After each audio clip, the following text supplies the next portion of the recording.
واقعہ معراج شروع ہو رہا ہے، آپ مسجد حرام میں ہیں۔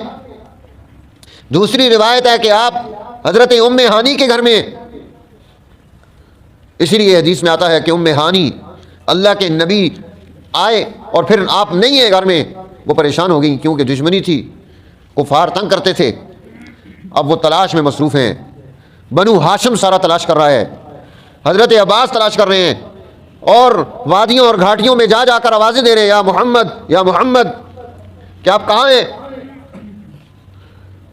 اللہ کے نبی، اب وہ کہتی ہیں کہ مجھے نیند ہی نہیں آئی۔ پھر جب آپ واپس تشریف لائے تو میں نے پوچھا کہ آپ کہاں چلے گئے تھے؟